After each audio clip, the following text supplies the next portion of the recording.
And welcome in to the first ever episode of the Creatively Connected podcast, the hub for all creatives. I'm your host, Chris Rippey, and we're here with our first ever guest tonight, the social media guru, over 350,000 followers on TikTok, the inventor of the one finger catch, national champion. Ladies and gentlemen, our first guest, Mac Hereford. How you doing, brother? Doing great, Rip. Appreciate you having me on, man. This is awesome. Excited to be here, and let's get it going. Yes, sir. Thank you for being here, man. So I guess we'll just let you take it from the jump. Just tell us a little bit about yourself and your background and what you do. Yeah, so currently right now, I do a lot of random things. One of them being I work with a sportsbook company called Wager, who is a startup based in Nashville, Tennessee. Great startup. Have some awesome investors. I talked to them, or I met one of the people that was with them earlier this year, Achilles, talked to me. Essentially, they had been a person-to-person betting app, and they're doing a big transition to become a full-blown sports book in Tennessee. You got my attention. They're going to be licensed in Tennessee. So I wasn't at the time. I wasn't a big sports bettor, but the opportunity seemed too good to pass up. So I'm happy to be a part of their team, and that's been exciting. And then other things I do, I do a little bit of content creation, influencer type stuff. I do brand deals, and I'll always am like a little bit business savvy, I guess. I'm always doing something, always cooking up some ideas, always moving and grooving. But yeah, I would say right now, just I work with Wager, the sportsbook company. I do content creation, like I said. I've done deals with ESPN recently, VRBO. Verbo, I forget how they say it. Don't kill me. It's like Airbnb, right? It's like Airbnb. Yeah. And then Great Clips. But cooler places. Yeah. yeah. I also did one with Great Clips. So all over the map. I've worked with music artists in the past couple of years, doing some stuff with them. Worked with a great digital media agency called Get Engaged Media. One of my buddies, Cam Fordham, is one of the co-founders. They do a great job. So I've had some incredible experiences recently, and happy to be in Nashville, Tennessee. Awesome, man. Well, that's cool. If you don't know Mac and you don't follow him already, go follow him. He does a lot of cool stuff on social media, and the one finger catches. You got to see that. That's impressive. So we'll start from the beginning. He kind of told you what he's doing now, but let's backtrack a little bit. 5-6 years ago, I guess. Started playing football at Alabama. You went there as a freshman, is that correct? Yep, and quick side note, hate to jump back, but I always remember things after I talk about them or whatever we go over a point. But have that in there. I'm also I'm a golf personality for Old Road Golf, which has been a lot of fun. I've really enjoyed doing that. Not the greatest golfer, but... He's lying. He's got a putting green in his basement. He's down there practicing 24/7. You have seen me golf. So I do that as well, and then also do a podcast with a group called the 33rd Team, which is a football think tank collected of just Hall of Famers, Hall of Fame coaches, Hall of Fame players, current NFL players, and others. So I really enjoy doing that, talking about Alabama football, and just wanted to add those two nuggets in there. But yes, to answer the question we were on, I did. I started playing football at Alabama in 2016. I was a freshman, and played for 4 years. One of the best experiences of my whole entire life. So you got recruited by Alabama. If I remember correctly, you're from Alabama? Yes. So I'll give you a little bit of background on that story. But grew up in Birmingham, Alabama. Had a big family. I'm one of 5 kids. Now kind of one of 6 because we have another brother. I don't know. Not technically adopted. You don't know? Well, no, I do know. I came off bad. Just a brother. It's not technically adopted, but I call him my brother. He calls my mom and dad, and he's from Cameroon, Africa. That's a long story we'll save for another time. But so I grew up in Birmingham, Alabama. Always a huge Alabama fan. I was a 4th generation. So my great-grandfather went to Alabama, and he was the first person, I believe, in the business school who had all A's at the University of Alabama, or the highest grade average. So there was a lot of history there within my family. A lot to live up to there. A lot to live up to. My mom went to Alabama. My aunts, my uncle, my grandparents, everyone went to Alabama. So just painting that picture for you, I bled crimson right when I came out of the womb. You had no choice. Always a big Bama fan. And, I remember even one of my favorite memories is when there was like a tornado or something. I used to put on like an Alabama football helmet. I was probably 2 to 3 years old, in an Alabama football jersey, and I would go outside and like run around like I was like fighting the tornado off. Crimson Tide will win against anything. Yeah, Best believe it. And I never took that jersey off. So was a huge Alabama fan my whole life. Went to games, and growing up, like I guess I idolized in a way these players. I was always at the games. I was like, gosh, like I wish that I could talk to an Alabama football player. Wish I could get to know them, get to meet them. And so I don't know what it was, but when I was younger, I said, well, obviously I know what it was, but it was the fact that I loved the University of Alabama. I loved football. It's my favorite sport. I absolutely love football. And so I played growing up and had the dream. You know, I was going to play football at the University of Alabama. And when I was growing up, I went to the Coach Saban camps. Nick Saban's first football camp at the University of Alabama I attended. There's a photo of that, isn't there? There is. I'll have to attach that. With Coach Saban. So went to all the camps growing up. I was kind of your typical, or that picture of like, you know, the kid who wanted to do something. He worked hard as a young kid doing it, and then bang, years later, you know, I'm in high school, and I went to a high school in Virginia, a boarding school called Woodbury Forest School, and kept that same dream with me. And I always listened to the things Coach Saban said, the way he talked to his players, and just, you know, different. Loved watching Michael Jordan growing up, was my favorite basketball player. All that to say, it helped me just have a drive and a want to more than most people, I'd say. I was waking up in the mornings at 5:30 a.m. throwing with my high school quarterback, who happened to be a 4-star. And high school football was a whirlwind. Again, something I won't go into right now because we could talk about it for hours. But eventually ended up going to an Alabama football camp and went as a tight end. I think it was my junior summer going into senior year. And I went as tight end. The quarterback was getting recruited from Alabama, the one that was at my high school. And we had that chemistry. So we're at camp. I'm playing tight end. So, you know, I was kind of cheating the system. I'm a wide receiver, but I went as tight end. I'm a little bit bigger, you know, like faster than 6'2", faster than the linebackers. And I didn't have any doubt that I couldn't beat any linebacker there. So we're going through 7-on-7. We're going on 5-on-5, whatever it may be. And I'm just, you know, breaking these guys off, making some cool catches. And like I said, this quarterback and I had great chemistry. So it made it really easy. And then one play in particular, I remember running a post route. You know, I was up there, like bang, bang, came off, broke the linebacker's ankles, and then my quarterback threw it out there and just naturally reached my hand out, caught it one-handed, and like didn't think anything of it. Like it was just natural and wasn't celebrating. The special teams coach at the time, Bobby Williams, came up to me and was like, "What's your name?" He remembered me from the other camps. He's like, "You're Mac, right?" And I was like, "Yeah." This is the special teams coach from Bama? From Alabama Gotcha. at the time. And now I believe he's at Oregon. But he was just, you know, I remember you, blah, blah, blah, talking to me. I remember me from the other camps. And another coach, Jody Wright, or is it Josh Wright? No, Josh Wright. Jody's his brother. Or no, Jody Wright. I can't, they're brothers. They both got names that start with a J. Yeah. One of them came up to me as well and got my information, said, "Hey, we'd love to have you down to some games." And right then and there, I was just like, dang, like my dreams are, there's a potential that they turn just into getting reality. Invited to the game. It's like, Yeah. wow, that can be crazy being from there. Oh, it was awesome. And that camp was a ton of fun. I always loved Nick Saban's football camps. But fast forward, you know, I'm in my senior season. I'm sending them film constantly. I'm just getting recruited by like D1 FCS schools, D2 schools, D3 schools, no big D1 offers. And I'd been communicating with some of the staff at Alabama. I went down for a couple of games. And then at one point during my senior season, at the end of my senior season, one of the Alabama coaches called me and was like, "Hey, you know, we don't have any scholarships left, but you look like a guy." They tried to compare me to a guy named Michael Nicewander, who was at Alabama at the time, who was like a fullback tight end guy who ended up getting a scholarship.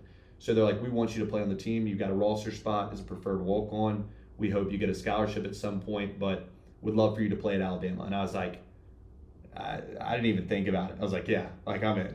It's the dream. You take it. Yeah, exactly. Run with it. So I said I was in, and it was really crazy because I remember tweeting out that I'm, you know, happy to be committed to the University of Alabama. Like I made a post or something, and these reporters are all reporting about it because I kind of had a cool story. I've worked extremely hard in high school, and made, you know, I would say a good name for myself as a leader on my high school team.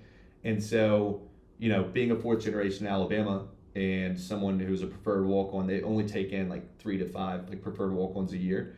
So it's a pretty cool thing. And I remember tweeting it out. My parents called me immediately. My mom was like, "What's going on? Like, are you sure that you're going to be on the team? Like, are you sure that you got like an So opportunity?" she had no clue before until she didn't really have it. They turned on the TV and there you are. I mean, they were shocked, and both my parents were like, "Are you sure? Do we need to call the coach? Do we need to make sure this is true?" Because one of the things that I think is a beauty about my high school career is my parents were very supportive of me and always wanted me to fulfill my dreams, but they took a different approach than a lot of parents, and they said, if you want something, if you want to play college football, you're going to have to go out there and get it. So I was calling coaches during the recruiting process. I was driving myself to camps in the summer.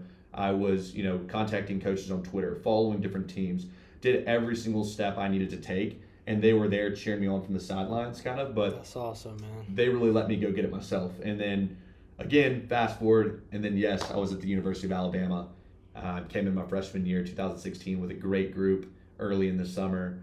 A lot of guys who are in the NFL now, and, yeah, it was it was an unbelievable experience. I know that was a long backstory, but I just wanted to explain it all. That's cool. That's an awesome story. That's something I never knew. I've only known you from Bama, nothing prior to that. So it's a cool story to hear. And obviously you worked, very hard to get that. But it was you going back to what you said when you were a kid. You were putting on the Bama jersey, the Bama helmet, and going out and standing in front of a tornado. It's like, that's you were kind of manifesting it all along. Like you were thinking about it so much and putting yourself in the situation, growing up in the area, in the family that has so much ties to the university. Like it kind of manifested itself. You know what I mean? So that's cool. That's an awesome backstory. I appreciate it. Going off of what you were saying, you played with a lot of guys, successful college players there at Bama, a lot that have gone on to play in the NFL, some including Mac Jones. That's one of your good buddies, I believe. Tua, Jalen, the list goes on. Your receiving core that you played with, I couldn't even begin to name all of them. Very talented guys, but I'm just curious, whether it's some that you just played with in college that didn't go on to the league or that are in the league now. Who are some of your favorite players that you got to play alongside of at Alabama? Gosh, that's always a tough question, and I get it somewhat regularly. But I would say that I could go on and on about the guys who've impacted me at the University of Alabama, the guys I love to play with, and I guess I'll just highlight, because I've had some experiences with one of them recently. Or I'll talk about a couple of them. I guess my freshman year, I can kind of divide it up into different things, but I'll go with my freshman year. Some of the best times I had we were Alabama. They were making Bryant. It's called Bryant. Trying to think of the name of it, but basically the Paul Bear Bryant dorms. So they were going to be for the football team. But before that was done, it was in construction my freshman summer. And so we were in what's called Bryce Lawn Apartments, which were these older apartments at Alabama. The whole team was in them for the summer, and that's dangerous. Yeah, it was wild. But we had a crew that used to run around in the summer together that freshman year, which was my friend Giles Amos, who's actually in Mexico right now. Shout out to Giles, playing ball overseas. Scott Meyer, who's been on and off with NFL teams. He played long snapper. Montana Murphy, who is now, was coaching at Alabama for a little bit, is like a GA and a student assistant. I think he's still continuing that career. And then Josh Jacobs, who everyone knows, who's at the Raiders now, was hanging out with us that whole summer. Preston Knight, who played punter. Deontay Brown, who's with the Panthers. Quinnen Williams, who's one of my best friends, who ended up, now he's with the Jets, and he just got married recently. He just got married. I was in his his wedding looked crazy. It was they was wild. on a cruise ship for this wedding. So in all, there's a list. There's Jalen Moody. There's Minka Fitzpatrick. I really could go on and on. There was so many players on the University of Alabama's football team that rubbed off on me in a good way that I still connect with today, and that are just great friends of mine. So it's hard for me to put it all or talk about one in particular, but sure. That whole group was really awesome that freshman year, and then every other year, had different guys I bonded with, and again, still stay in touch with a lot of my teammates today. That's awesome. Yeah, when I was naming the people that I knew you played with, I just had to stop. The list could literally go on forever. You played alongside of a lot of goats. And speaking of GOATs, Nick Saban, what's he like as a person? Not even as a coach, just being around, like, or do you ever get the just person side when you're around him, or is it always coach? I think, he's the mentality and his character and the way he holds himself, you're going to get all the time, whether it's coach, whether it's his kids, or it's to his wife, or whatever it may be. He's always going to consistently be Coach Saban, not as like in the coach, just in the man he is. I would say I didn't have as many personal interactions with him that I'd want to have, but every time I met with Coach Saban or saw him outside the facility, or one time I remember walking into church. We did a thing with the team every summer. We would go to we'd go to church together. One time during the summer, and I remember him telling me, like, I like your tie or something, Mac, and I was like, thanks, Coach. And then I'll crack some jokes. I'll kind of like, he'll be walking in the hallway, and I'm like, Coach Saban, and he'll give me like a little nod.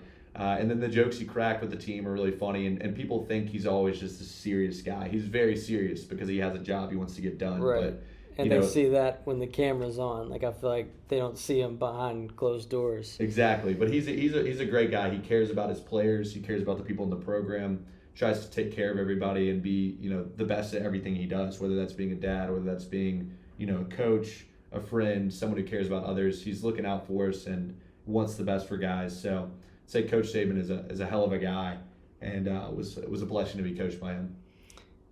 It hurts to say as a Tennessee Volunteer fan, but Coach Saban is a hell of a guy, a hell of a coach. Thank you. Boo, Tennessee. Let's go, Coach Saban. Oh, man. So staying on the topic of Coach Saban, obviously he's a great leader. That's evident to everybody. He's a hell of a coach, like we said. I'm sure there's lots of, life lessons and things that you learn from his coaching. It might be hard to think of one on the spot, but what do you think the most, important, beneficial thing that you learned from his coaching or from team meetings, just being around him, that you still carry over into your life today?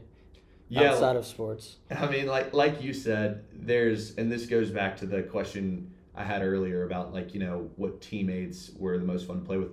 I could go on and on about that. I could go on and on about the things that Coach Saban taught me, but I guess I'll dial in on one that. My bad. Oh gosh, that was loud. Freaked me out. I guess episode. I guess I'll dial in on one that I think that people hear all the time, and I guess I'll dissect it a little bit. But it's this idea of the process. Everyone always, when you hear Alabama, you think the process. Coach Saban talks about it all the time, and it's one of the things that I really love. So to break it down for you, in my opinion, you have like point A to point B. You're trying to get to point B. How do you get there? And the in-between space is the process. Now, are you trying to find the fastest way to get there? No. Are you trying to find just like the quickest way, the shortest way? You're making shortcuts? No. Like, you're not trying to do those things. You're trying to find, I need to get to from point A to point B. How am I going to do that? And how am I going to do it the right way to really get to point B, to get to where I want to achieve, the things I want to achieve? And so I think that applies just in so many areas of life, especially outside of football, with anything. It's not only that process, but it's really enjoying the process, becoming in love with the things that make you the person that you want to be. So, for example, in football, what is that? It's showing up to practice every day. It's keeping your body healthy. It's eating right. It's working out, showing up on time to things, because all those little details are part of that process to get you to point A to point B. And so I think Coach Saban did a great job of displaying that to guys when we were in college. A lot of guys wanted to go to the league. So everyone always asks, like, how's Alabama play so selfless? And I think the thing is, everyone wants to succeed, and they know that, okay, to succeed, I'm going to have to, one, be a great teammate, but I'm going to have to do my job every single time, 100% of the time. And that's the same thing in life. You have a goal, you have a vision, things you want to do. How do I get there? Map that process out and stick to that process. And so that's one of the things that Coach Saban talked about a lot, and I know I probably did a bad job of explaining it, but it's one of my favorite things and something that I'll always enjoy, because I fell in love, and I still fall in love today with doing the things, like almost falling more in love with the process than the goal. Right. A lot of times I don't even create goals now, because I'm like, gosh, I love the steps Right, and to you get to focus where I too wanna be. much on the goal, it's like you're not going to enjoy any of the process, and that's what's the fun part about it, in my opinion. So, A hundred um, percent. So that's one of the few things. Another thing I would say is just being the best or doing the best you can be. I remember he used to bring up a Martin Luther King quote that was somewhere along. Probably botching the quote, and I apologize. But if you're going to be a street sweeper, be the best sweeper you can be. And that meaning that like no matter what you do, if it was he always used to be like if you're taking out the trash for your family, if you're sitting in class if you're taking a test, if you're shooting hoops for fun, whatever it may be, the smallest thing it could be, do be your your best best at at that that. thing. Yeah, Yeah, absolutely crush it. that's Uh, golden. yeah, and then the funny ones like I think he said nothing good happens after midnight. That was My one of high your, school coach used to say that to us after a win. I think oh that's just a coach thing. yeah, it may be just a coach thing, and then when it gets you, it gets you. That's a great one. It's true though. Because when it gets you, it's going to get you. That means like things you're doing in everyday life. You're if you make a shortcut or you try to, do something to get to it. This is where that process comes back into play. If you cheat the process, somewhere down the line, it's going to catch up to you. It might not be Absolutely. right now, but it's gonna be later on. So that's always something to remember that I thought that was cool that he used to say. I love that the process point A to point B. Like I feel like a lot of times with me too is I always get so focused on the end goal and like what I gotta like what I'm trying to achieve, but not what I gotta do to achieve that. You know what I mean? And it's I think who's Russ, I think he said it in an interview. He's like you got to just become, or no, it's in his book, and probably said it in an interview. You got to become distant with the end goal and fall in love with the process. And it's going based on that lesson you learned from Nick Saban. So, no, I love that. When you were telling me that, I was picturing him like up in front of like a team meeting, just like Nick Saban voice, everyone fired up, not moving. I don't know, that's cool. Yeah, no, that's um, that's definitely what it is. And I'll bring up shortly too, like what you said, is a lot of times people focus on the goal or they want to get to a goal and they get overwhelmed. Like I remember when I was in high school, I used to freak out when we had a big exam. I'm like, how much do I study for this? Like, what am I doing? I'd panic. And I would just like sit still and I would end up not even studying. And I would get screwed. And so the thing is, like, if you can just implement the process, okay, I need to study for this test. How am I going to do this? How am I going to do it the right way? Set up that system, relax, breathe, set it up, and then just invest. I feel like that's where, I mean, clearly Alabama is very dominant football program, but I feel like that's where, and it is not. I feel like it's proven where they're separated from every other team in that aspect because a lot of teams all over have individuals that carry that characteristic. They take care of everything in between point A and point B, but it's not the whole team that's on the same wavelength. Not everybody's doing that. There's a cancer here, there's a cancer there. Not saying Alabama's never had cancers here, cancers there, but Nick say the coaching staff don't tolerate that. You know what I mean? So everyone is on that same mindset, that same path to success, and I feel like that's why y'all have been so dominant for my entire life. I don't think Tennessee's ever won, except this year. Yeah. Gosh, that was horrible. Yeah, sorry. Don't bring I, that I back wasn't up. going to bring it up. That's why I kind of just slipped out. We'll move on to the next topic. So at Bama, you played in a lot of cool games, played against a lot of big teams in big games. What was your favorite game? Do you have a favorite game? Favorite time of the year? I mean, obviously, October is very, very good, but I'm trying to think. I would say, again, all these questions is hard because there's so many good memories, so many good things I could pick and choose from. I would say one of the games that I really loved was my sophomore year. I didn't think I'd play much my sophomore year, if any. And I remember we're in a game, and I had been playing, obviously working very hard throughout the season, but I had my helmet off, and it was like the third quarter of a game. I forget who we're playing.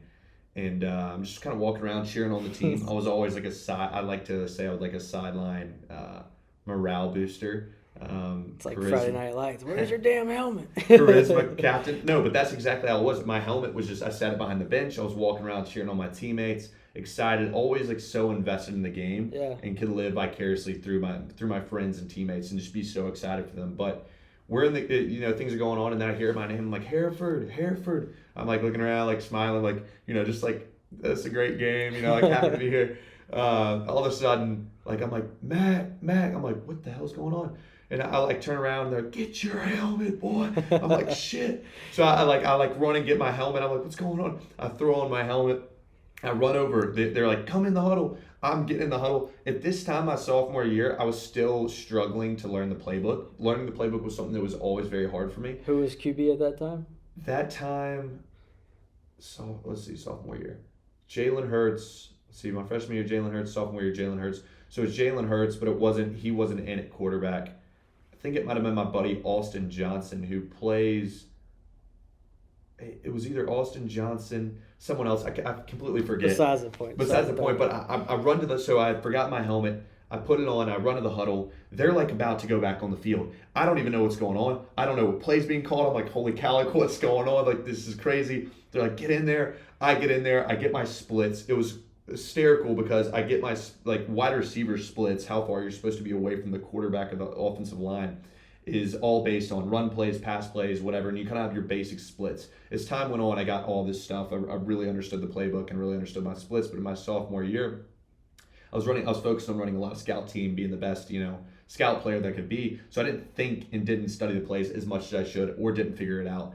So I'm like way out there, like close to the sideline. And it's exciting. I don't even know what I was thinking. I was kind of calm, to be honest. Was that your first snap? That was my first snap. I was very calm. I was very collected because I think there's I can't even imagine the nerves that's going through you during I didn't even have, that was the thing. I didn't even have any nerves. It was this whole thing about preparation was something I always loved. I used to love this quote by Abraham Lincoln that said, trying to think what it says.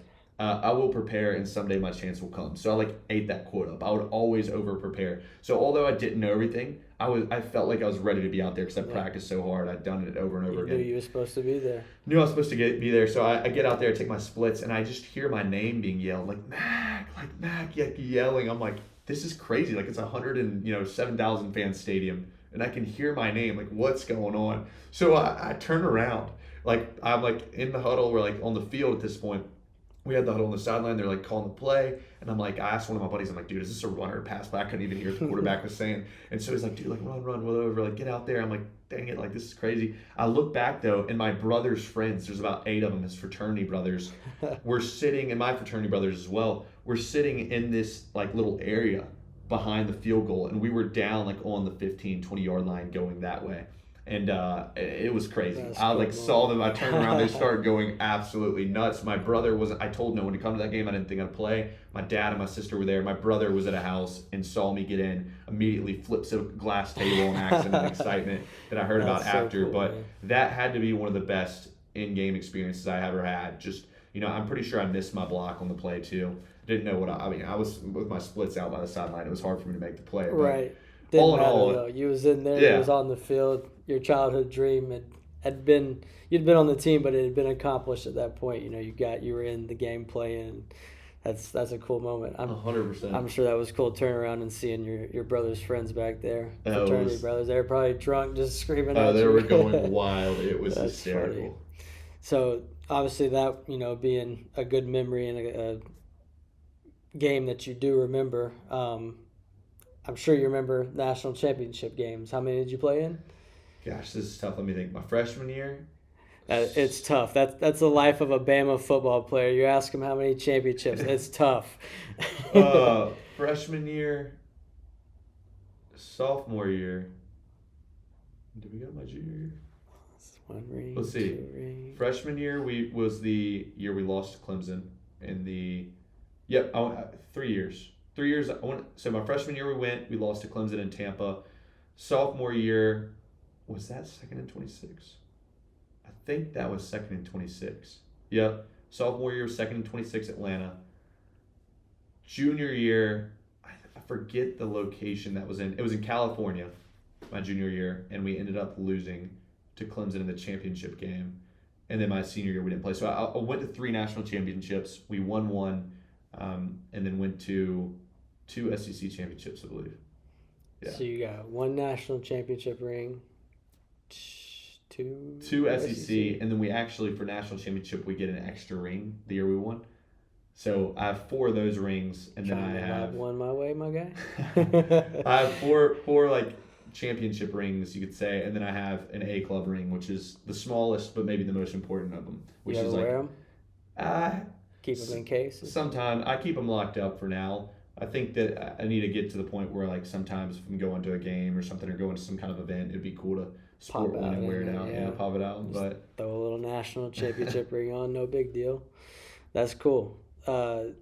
Which national championship was your favorite? I mean, obviously, probably the one you won. Yeah, I mean, it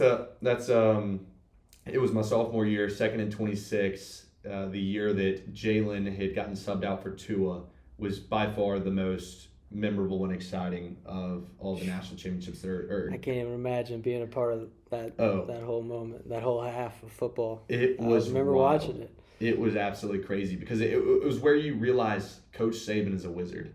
No coach. You have a guy who was an SEC Player of the Year, regular season, broke all these records, had all these accolades. You got Jalen Hurts, great quarterback. Obviously now he's balling out with the Eagles, great leader. You have this guy. He plays the whole season with this team. Absolutely kills it. Kills it. Very few flaws. We had some close games and stuff, and I can't remember. I think we might have lost that year, one game regular season.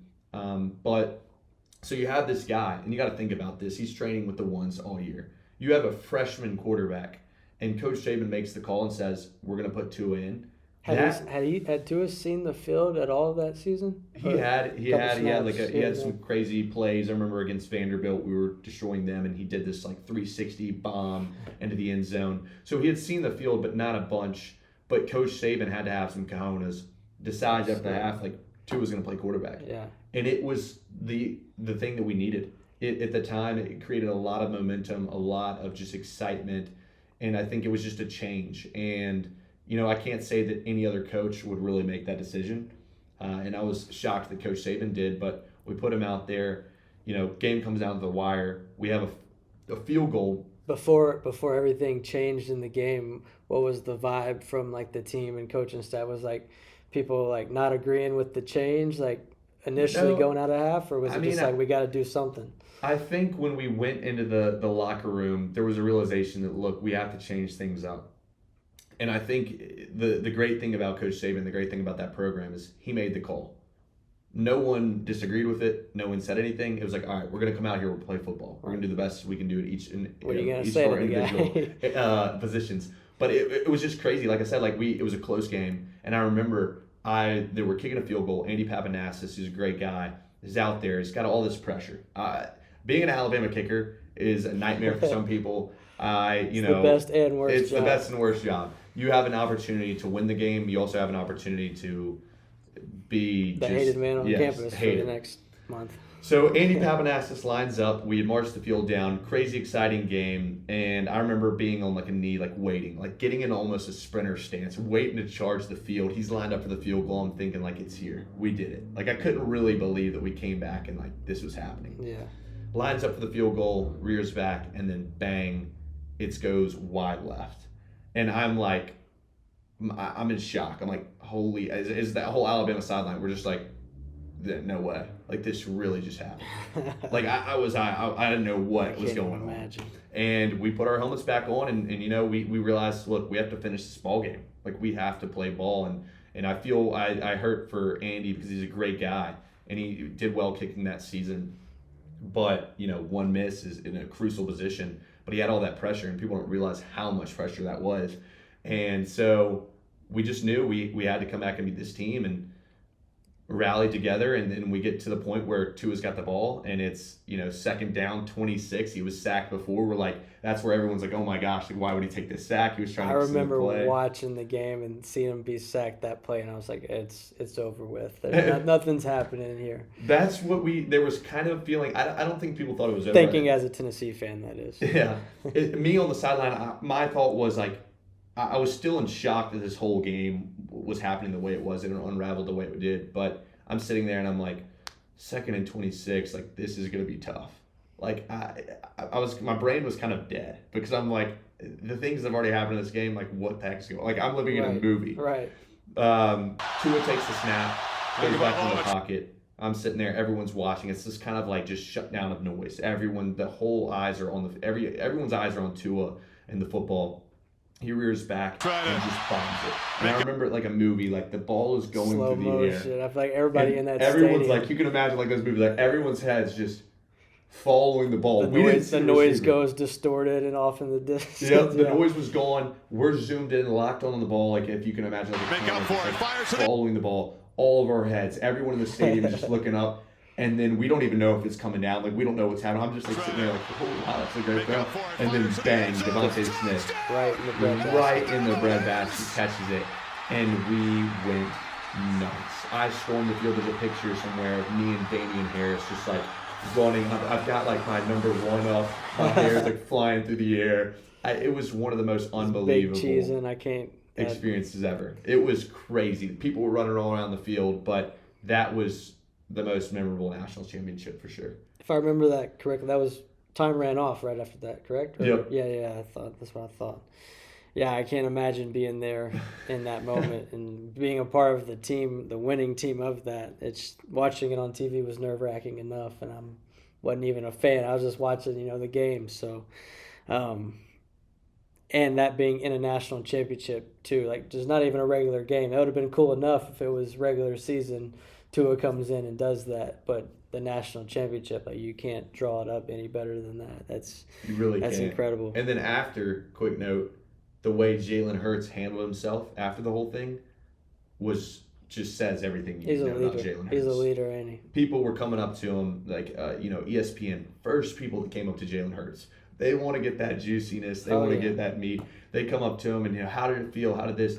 And the way he responded, it would be humiliating, in my opinion, for someone to come up and ask that after that situation just happened. But Jalen Hurts, he was happy for his teammate. I know underneath, like he's a competitor. Right. It's gonna affect somewhat, internally, but how you handle it externally is how you are as a person, as a leader. Like you can have thoughts, and I feel like that was he was under a lot of scrutiny. So many people were adding fuel to the fire, trying to make him make him go against Tua, and it was he did a good job standing up and being the man that he is. That's 100%. He held his head high, and a lot of respect for him for that, and it shows that in the future it pays off to be a good leader and do the right thing. Turned out great for him. Went on to Oklahoma and then very successful in the NFL. So still killing it. He's won me some money on FanDuel too before, so keep that up. We'll get back to the sports betting. I want to talk about that. All right. Well, after you won, we'll end here on the football conversation. After you won the national championship, you had the opportunity to visit the White House, correct? Yep. How was that experience? Oh, that experience was amazing. So Donald Trump was president at the time, which was, I guess, I think there was other teams that maybe before us or after us that year that got invited and kind of declined it. But Coach Saban, the way he phrased it, which again, when you think about it, we have a team that's very diverse. We have people who are going to agree with the president at the time. We're going to have people who don't agree with the president at the time. But the cool thing was Coach Saban came in there and addressed it right away. He said, look, this isn't the president of the United States inviting us to the White House. It is a letter and an invitation from the White House. Right. So at the end of the day, we're getting invited by the White House. So put your political beliefs aside, put your opinions aside. We're gonna go to the White House. So and the cool thing was we went, and I remember asking Calvin Ridley. I was like, Calvin, what are your thoughts on being here? And he was like, man, all these people saying this or that about the president. He's like, I'm gonna get to tell my kids one day that one, I met the president, and one, I went to the United States. And that's my whole mindset, And invited at that, what I mean? Invited to the White House. Yeah. The White House. Who's going to turn it down? It's the president of our country. And, again, whether you believe at the time, whether people believed or didn't believe in the things he believed in or agreed with, the things he said. It was the opportunity, and it was a blessing to be there. So I remember we took a plane. We get off the plane. We went through it felt like Disney World. You're waiting in one of those lines without the fast pass line. It was very long. We're all dressed up in our suits, but we get there and we're walking through checkpoint.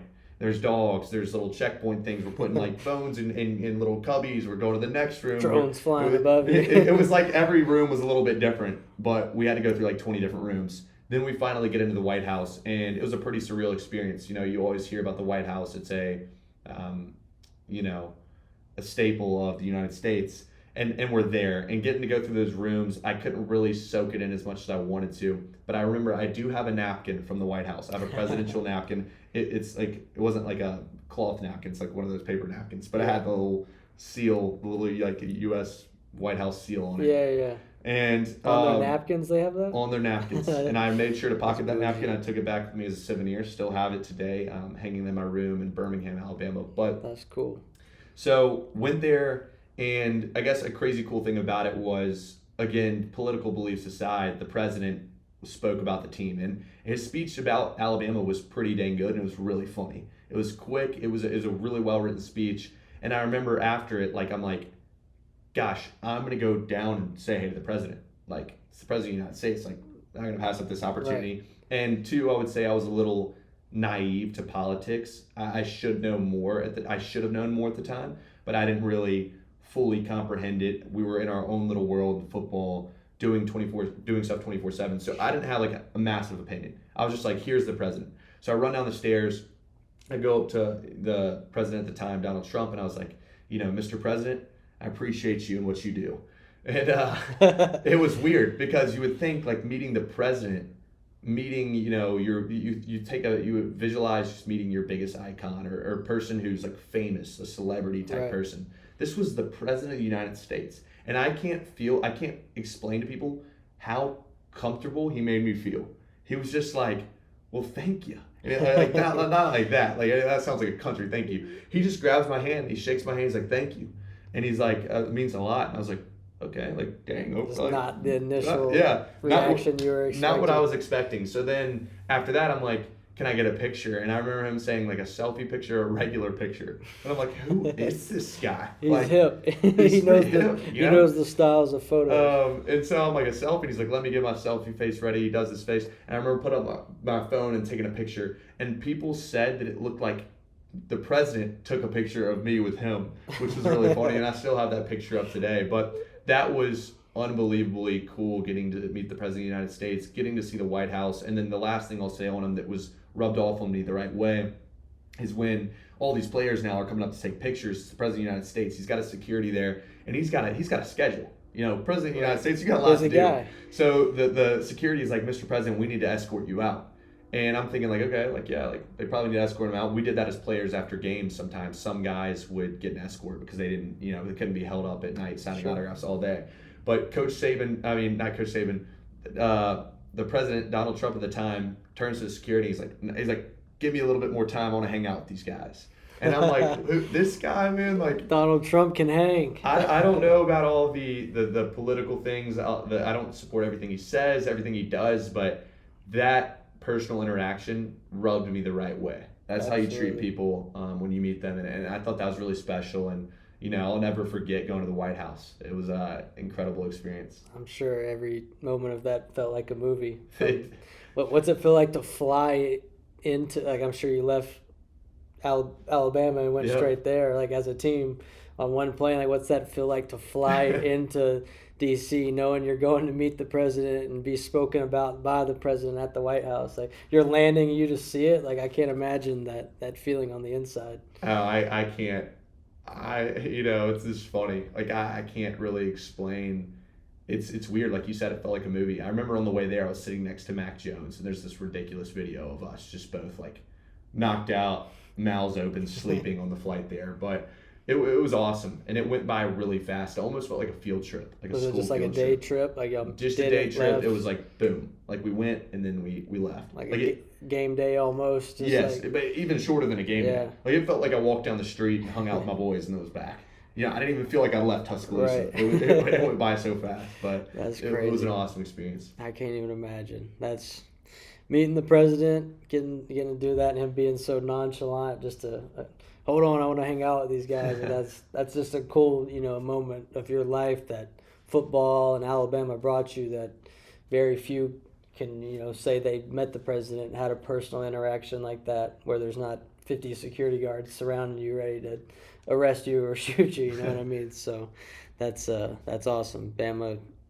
Alabama led you to a lot of cool opportunities like that. So you graduated in. So 2016, I played 2016, 2017, 18, and then 19. Graduated early in December. Got you. After that, it was COVID and all that was going on. I decided, I put my 4 years in Alabama. I given it everything I have. I started in a spring game while I was there. I had like opportunities, played a little bit here and there. And so it was like, I thought I could play somewhere else. Ended up grad transferring and went to Vanderbilt University, got my master's in marketing. My season there was ended shortly. It was during COVID. I lost 2 grandparents, pulled my hamstring, and then still have a torn labrum in my hip that I need to get fixed. But yeah, moving past that, then I graduated from there, which was awesome. I had a great experience there. And then, boom, real world. So I graduated from marketing school, my graduate school degree in 2020. 2020. So wrapped up school in 2020. Yep. Very successful career at Alabama. Graduated from there. So you had 2 degrees under your belt. One from there, one from Vanderbilt. Yep. Very successful career there. So leaving leaving Alabama and then fully finishing school in 2020. What was it like to, kind of put football away? I mean, you didn't put it away. You're still very active with football. You still train.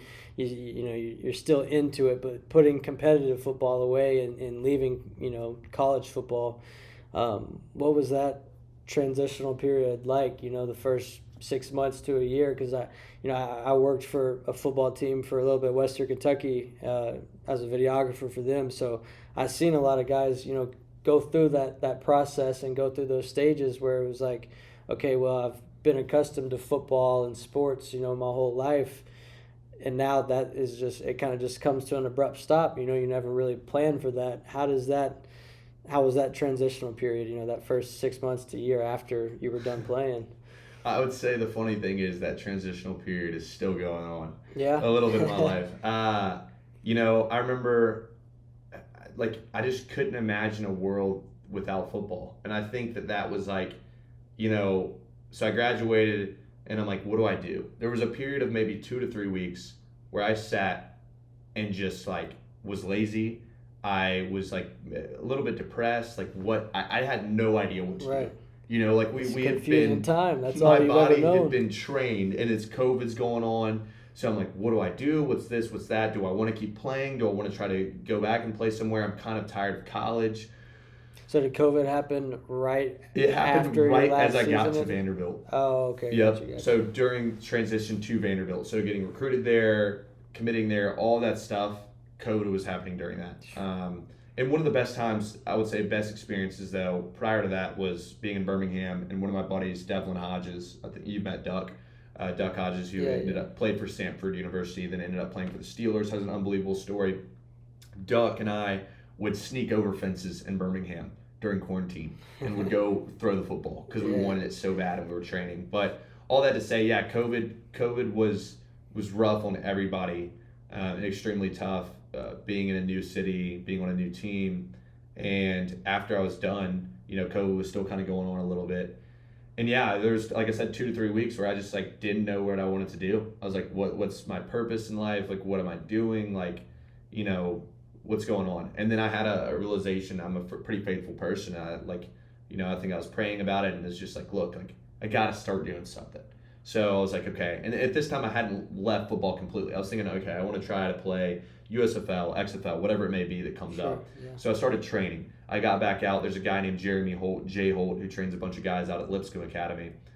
Unbelievable trainer, great guy, and just kind of gave me the fuel I needed during the time. Was motivating me, encouraging me, and it felt good to just get back out there. So I didn't know what my path was going to look like for football, but I was like, okay, I'm out here, I'm working hard, I'm getting exercise, I'm working out, I'm lifting, so I'm doing the things that did make me happy. And then on top of that, I'm like, okay, I'm going to find some more stuff to add on to that to be productive during this time where I don't really know what's going on, because that's one of the things I think a lot of people are like, you've got to slow down and figure out what you want. Yeah. But at the same time, from it, I see a lot of times is people stop completely and they're sitting there and they don't know They get what they're going to do. accustomed to that. They get accustomed comfortable to just setting, and Yep. you got to dabble in everything until you figure out what it is you like. I'm a firm believer in that. So 100%. And so I just was doing a billion from there to now. I've been doing like a billion different things, enjoying life, you know, and yeah, that transition's still going on. I would say it's been a very hard transition. Like I don't think I can explain like how much I love the sport of football. Like it is pretty hard to explain to people how much I love that sport and what it's done for me and the memories and the relationship it's brought for me and the impact it's had on my life. But I also, you know, I know things like my faith is a bigger purpose, and there's a bigger purpose to things I want to do in life. And, you know, who knows, maybe I'll do something with commentating, maybe I'll do something with coaching. I never really know, but I still train sometimes for fun. Just it's my happy place. I like see you on meditation. Instagram. You're out there getting the work in.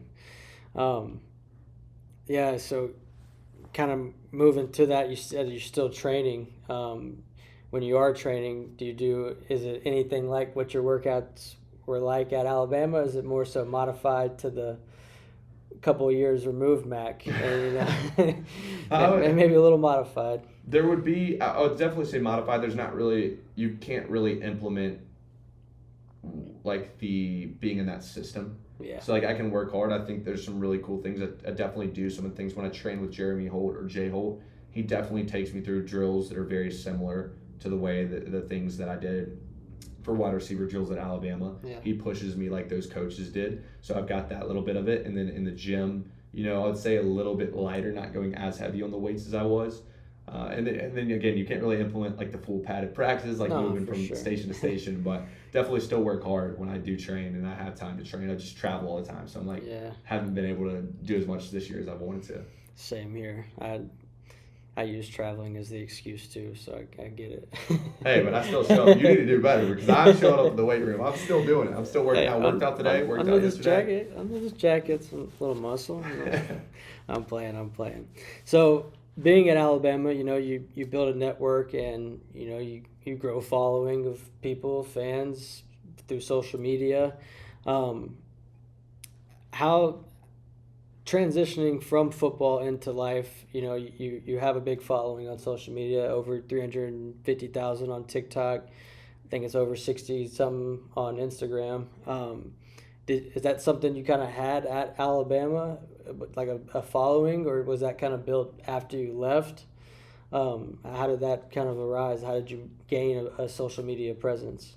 Yeah, I would say it started kind of my interest or, you know, I would say love in a sense for media and social media when I was in high school. I started to realize like the impact it could have. I remember when I committed to Alabama, articles came out and people, you know, I was like, my followers were growing by like 1,000. Like, wow, like I just committed as a preferred walk-on. Like at that time, was it more so like Twitter or was it? It was Instagram, Twitter, yeah, both of the two of them. And I just remember being like, wow, this is kind of cool. And then like, you know, like throughout Alabama, I developed this idea. You know, I got to a point why, you know, you're challenged a lot of times when you're somewhere, it gets hard and you're like, why did I really want to be here? And there's a lot of reasons that I wanted to be at the University of Alabama, but one of the biggest reasons was I go back to when I was a kid, I would look up to those players and almost idolize them in a way. And so I took that with me and was like, look, like a lot of the reason I wanted to play there is for the impact it could have on other people. Right. And what boosts that impact? You know, obviously the most important thing is in person, just being kind to others, doing the right thing. But like, how can I amplify that impact? How can I show others the right things to do, lead others to do the right things? So started doing community service at Alabama, started, you know, posting about my, you know, experience because I was a kid who had a dream, made it somewhere, loved the university I was at. I didn't just come there to make it to the league. I came there to play for Alabama. I came there to be a part of that university, a part of that football program. So I guess during college, it started to really develop. I started posting stuff. I was one of the early adopters for the SEC in football for TikTok. Mac Jones, actually, funny story, filmed my first TikTok. Oh, yeah. In the locker room. And it popped off, and I remember it just like going viral, and then like, you know, I did another video, and then it popped off, and then I put my teammates in it because one of my favorite things to do is like I love putting my teammates in the spotlight. Yeah. Like taking a guy like Thomas Fletcher, who was a long snapper, talking to him one day. I'm like, hey, like, Just putting him on the spot. Yeah. How far can you long snap it? And he's like, well, I can do it this. And I was like, well, the record's this. Do you think you can beat it? Because I want to post about it. And he's like, yeah. So we go out there, beats the long snap record. It's articles are posted about it. And I love doing that for teammates. So I like put different teammates in videos. Started to got a name for myself and the Alabama football fan base. Is just kind of a guy who does stuff with the media. I remember I did interviews of players, of my teammates, and all the things. I loved having a good relationship with the media because that's important, especially in the marketing world. The people that are putting out the information, why wouldn't you want to be close with them? Yeah. They control a lot. Like, why wouldn't you want to be friends with them? And again, take it down to the base of it. They're great people. They have a passion for things too. So that was one of the things I did. And I guess I just shared a lot about my career and a lot about the things I was doing and had a way to show people kind of my life and started to grow that following. And then post-football, I've just been doing it again, kind of tagline this thing, Herf Life, which is just like randomness. Yeah. I don't really want to go into explaining the full thing right now, but just your brand. Just my brand, just like randomness and experiencing and doing different things and showing love and positivity through content creation and, just sports and whatever it may be. So, I grew it a lot during my time in Alabama, but I've continued to grow it now. It's cool to see how you've kind of kept sports and football especially, but all sports, I've never played with you. I've seen you post about it. A hell of a pickleball player. I want to put that theory to the test soon. I'm all right. I'm a little slow out there. But anyways, you've kept sports integrated into your life and what you do now with social media or just your everyday life. And it's cool to see because I feel like a lot of athletes when they hang up the cleats or when they are done playing competitively, they just are done, and that's when people get out of shape and form bad habits. And when you're an athlete, especially, going to college, playing Alabama, your habits are probably pretty strict. You're probably set on a full schedule and you're used to sticking to that routine, and when you get off of that, that carries over into other aspects of your life. So it's cool to see you keep that in the loop and continue to work within sports, and who knows where it'll go. Maybe broadcasting. You brought that up a minute ago, and an analyst. That'd be a cool position. Who knows? I don't know if I'm smart enough to do it, but I just love being around sports, like you mentioned. It's just, to me, sports, the impact it has is unbelievable on other people. The things I've seen, even recently with Damar Hamlin, that situation happening with the Buffalo Bills. You saw people react to that and bond together, and it's like, wow, this is a football game, and you're talking about a guy who's gone down, and it's really sad, and thankfully survived. But you see the amount of donations to his charity. You see the amount of love and outpour support and care from others, and it's crazy. Like a sport, technically brought all these people together. And then the competitive side of it, I can't get rid of that. Like I'm one of the most competitive people I know. Whether it's playing like cornhole against my brothers, or it's playing poker or something, or whatever it is. If I'm trying to win, I'm gonna win, or I'm gonna do everything in my power to win. So I have to have that in my life, and sports is a great way to keep that competitive nature and flowing and going. Absolutely, sports is. I got to introduce you to my brother. I have an older brother. I don't know if I ever told you that. He's like a biggest sports fan, football especially. Y'all might get into an argument. He's like diehard Tennessee. No. Bleeds it, wearing Tennessee shoes. You lost me at Tennessee. No. So you do a lot of social media stuff. You work with brands and companies. How do you go about getting those gigs and getting those opportunities? Is that something that you've obviously built a following and a presence online? Do brands reach out to you, or do you kind of reach out to them? I'm sure it varies depending on the opportunity. Just go into a little detail about that. Yeah, I think it definitely varies. I would say on some of the opportunities, like you said, I'll get reached out to, whether it's by DM or email, or so-and-so saw a video and wants me to rep their clothes or wants me to come by their shop. And then you have the other side of things where like I'll scroll through Instagram, I'll scroll through TikTok, whatever it may be, and I see an ad or see a cool piece of clothing or something, and I'm like, wait, that looks really cool. I'd love to work with that brand because I'll probably wear their clothes and rep them. Right. But I would love, maybe I can work with them. So I'll hit them up sometimes. And then I would say some opportunities, the most fun way that some have come about was I'd take a situation where a brand had hit me up and asked me like, hey, like, would you want to be a part of this? And it was a brand I cared about a lot. And I was like, or that I liked and thought was cool. And it was actually the NHL. So it was like they heard about me from someone else, and so I was like, okay, yeah, like I'd love a package, like that'd be sick, like whatever y'all send to me would be great. And they sent me a package with this like cool ice sculpture thing, like different items, and I was like, wow, like this is Random cool stuff. really random but great stuff. And I thought, what does it take? Like, is it gonna hurt me to show a video of this? A lot of creators are so monetary focused, like Right. money focused. Yeah. That's not me. Like I'm all about like, yes, I do like money, don't get me wrong, and I like making money on brand deals Right. and different things like that. But It's a lot to me is about the collaboration. and the investment. So I'm a big in investing in myself, and so my favorite opportunities come from when I take an opportunity like that. I'm like, okay, I'm gonna make a video for them. They didn't ask me to make a video. They didn't ask me to do this or that. I'm gonna do it. So I make this video, it blows up, and now this guy like reaches out and he's the man, and he tells me like, look, like we appreciate it, thank you so much, and it makes me feel good, but it makes them feel good, and then oh, little did you know, this other company needs a person who's in sports, who does some kind of sports related content, and I have 350 or whatever on TikTok, but there's people with millions on TikTok. I'm getting deals that those people might not get because I put myself in a situation where I did stuff for others more than you were asked to do without asking for anything in return. Right. Didn't expect anything in return. Didn't care about that. But then bang, that's a fun. The universe rewarded you. That's one of those fun things. That's one of the fun ways I've made things happen. So I would say it's all over the board. Whether it's me hitting up companies hitting up me, or just investing in myself, showing off products that I really enjoy that haven't asked me to do anything, or if a company has been nice enough to send me something, doesn't hurt me to post them on my story or do something for them if I like the product. Right. And a lot of times it ends out really well for you. That's cool that you build a network like that and you go above and beyond, and I feel like that's a huge and important step that in any industry that a lot of people skip, is they don't go above and beyond. They don't do more than what they're asked to do, and like that's how you make connections. That's how the person that's your boss or a step higher than you, that's how you get to that position or get to the next gig. Like I think that's super important, and I found it to be very beneficial for me too, because a lot of the times I've done work for cheap or just helping out completely, like whatever, and like it pays off in the end if you're helping someone out and they can help put you in a better position. That clearly has paid off for you too. So sometimes it doesn't work, I will say that. Yeah. So it doesn't always work. You don't need to bank on doing the right thing. And I think right. And it's not even doing it to get something in return. It's just the right thing to do, but that's just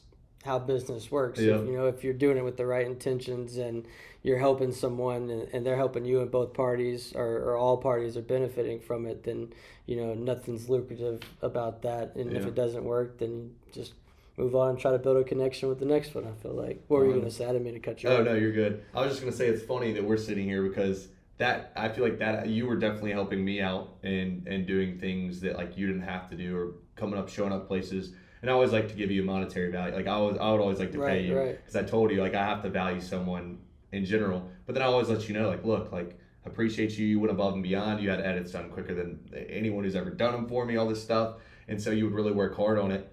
And you had opportunities, and like you crushed it. You know what I'm saying? Like I had opportunities to put you in places that made sense, and that's how like it works. It's like giving for others and doing for others without expecting anything in return. Usually something good happens, but if you're just doing it, like you never know what could happen. Right. You don't think nothing of it or think of something happening. Kind of just the universe lets it happen. It just happens naturally. That's 100%. That's cool. Nah, Matt, he put me in some cool places in my career, and I publicly want to say thank you for that. I appreciate you. I appreciate you as well. So we covered those. Let's talk about recent features, television features. ESPN, you've been on there a couple of times, haven't you? Or yeah, so they posted my 5-finger catch challenge, the thing that always ends with one finger. Explain that real quick. So it's something I saw another creator do something similar to it on TikTok, where they had a buddy filming behind them. They were catching the ball 5 fingers, 4 fingers, 3 fingers, 2 then 1. And I remember thinking like, gosh, that's kind of cool. But like, what if I take this to the next level? What if I film it myself? How hard can that be? So I put the phone here, I film, I have my hand out in front of me. have to keep the camera straight. It's a lot that goes involved. Have to keep the camera straight. You filmed a couple of them. But have to keep the phone straight, have to keep my arm out straight, and I can't look into the camera to catch the ball. That would be too hard. Right. But I have to make sure that the phone is in the right spot, and that the thrower has to be somewhat decent to get it in the right area. But I catch here 5, 4, 3, 2, 1. So I film the whole thing. I catch the ball every time, and then I do one finger at the very end. So it's something that I just started doing, got better and better at over time. Was like, why don't I post this up? Blows up the first time I posted. I remember it being posted on all these different accounts. So I was like, I'm going to do it again. Did it with different quarterbacks. Did it in different places. Different ones have blown up. I've been posted in NFL France, NFL Dutchland or Deutschland. Not Deutschland. No, Doesn't sound right. I don't know however you say it. But that I've been on posts on their Sports Center a couple of times. Overtime. So all these different accounts. And then, ESPN's given me some opportunities to do things with them. College Game Day, they did a collaboration with me. And for Tennessee game, I did a collaboration in Austin, Texas. And then I think the next one you're about to bring up, if I'm correct, or the video that ESPN featured, but also was Good Morning America. Good Morning America, yes. Which was probably one of the coolest of the year. Read the itinerary. So Good Morning America, they didn't text me, they didn't call me, I don't have a publicist. Yeah, no clue. I don't have an agent, I don't have a manager. I get a call from my mom one morning, and I'm just driving around. Your mom stays finding out these things without you. I know. My mom calls me. Shouts out to mama. She's like, Mac, what is this about you being on Good Morning America? And I'm like, wait, what? Like, what are you talking about? And I'm like, wait, no, there's no way. Like, I'm here. I'm in Nashville. Like, how can I be on a show if I'm here? So I end up going on to Twitter or Instagram or something and finding out. No, it was online. My mom had sent me the replay of it. It was online. I click on it from that morning, and there it is. They're on Good Morning America, and they're talking. They're like, blah, blah, and today we want to bring up the something of the day. Mac Hereford. I'll play it. Yeah, play it for people to see. But it's like Mac Hereford, former Alabama football player, and it's like, look at this impressive catch thing he's doing. So it's 5, 4, 3, 2, 1. It shows it on the big screen, and then they start talking about it, and I'm like, holy cow! Why not? I'm not mad they posted it. I mean, I didn't give them any permission. But you think something like Good Morning America, they'd reach out, it had your name in it and stuff. What I might have done that I was scared about is these Sports Center, Overtime, Barstool, whoever it is, always sends me for my content a little thing, a submission form to give them access. Yeah. And so I'm like, maybe I gave someone access to having the rights to the video and just gave it away. I don't know. Maybe they talked to that person. I'm not really sure. I wasn't mad about it. Right. I was happy Good Morning America posted it, and it was a crazy experience. It was really cool to see that. It was one of the highlights of the year for sure. That was last year, right? Or last year, yeah, pretty not too long ago, but last year. Yeah. And if we're being it was so long ago. Yeah. What month was that? Good Morning. I remember seeing it September, October-ish. Was it later than that? I don't even know, to be honest. I can't even remember. Recent, yeah. Yeah, it was relatively recently. It's crazy. This is completely off of that topic. That's awesome. One, getting featured on Good Morning America and ESPN. Off topic, though, going back to you trying to piece together the games and the years. It's not that long ago, but it feels like it was a decade and a half ago. You know what I mean? It's crazy how fast time flies. We're in 2023 now. Just talking about 2016, 17, it feels like yesterday, but it was 5-6 years ago now. Yeah, so it's crazy. It does. It feels like I could just walk back into that facility and feel the same, and then at the same time, it feels like a really long way away. Time is a wild thing. Time is a very wild thing. It flies by. Time flies when you're having fun. Well, this has been fun. This has been a good first episode.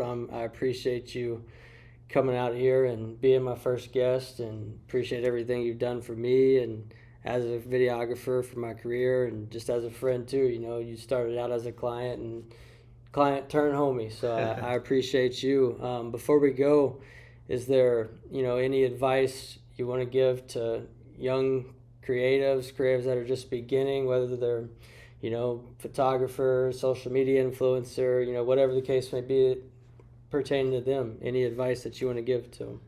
Ooh, I did look over the script, but I forgot about it. This is a doozy. And I feel like I've done a bad job answering some questions. I got sound effects on here. I can play. I hadn't figured that part out yet. I would say, again, there's like a lot that I think I could tell people.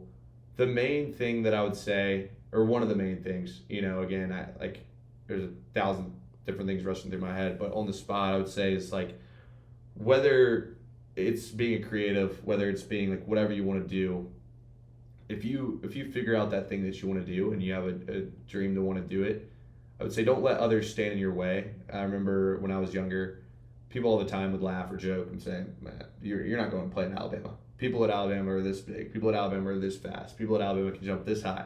But at the end of the day, if I wanted it and I went out and got it in the same sense, and I didn't do that on my own either. I did that with like my faith. Like I'd say, like definitely relied on my faith and my family and my parents were all crucial parts to that journey to have that success. But to others out there, especially creators, there's a way to get somewhere and you can figure it out. Like you just gotta want to do it. Like you gotta have the want, and then you gotta have use another Coach Saban quote here, but you have the pain of discipline or the pain of disappointment. Which one do you want to have? And so if you can take on the pain of discipline and make sure you're doing the right things, speaking to people the right way, showing love and appreciating others in anything you do, you're going to have a chance at success. So I would say figure out what you want to do. Don't be pressured if you can't really figure that out right now. I'm still figuring out what I want to do every day. Me too, brother. So no pressure there, but I would say if you're looking for a place to start by looking at what really makes you feel happy. What do you get passionate about? What like really gets your engine running? And pursue that thing and pursue whatever it is that you want to do and figure out, is this what I want to do? And if it is, pursue it with everything you got, and remember to keep the main thing. Keep your family, your faith, and the things that are really important close to your heart, and show love to just anyone and everyone in your way. You never know who you're going to meet. You never know who someone is or the impact that doing for others can do for yourself. So I know that was a ton. Mic drop. but that's what I would say to people. That was killer. That was good advice to anyone, really. Creators in any industry, realm, whatever. That's good life advice that anyone can take. So that's a good way to close today. Mac, again, I appreciate you being the first guest on the Creatively Connected podcast, and thank you guys for tuning in, and I look forward to talking to you guys soon. Peace. Peace out.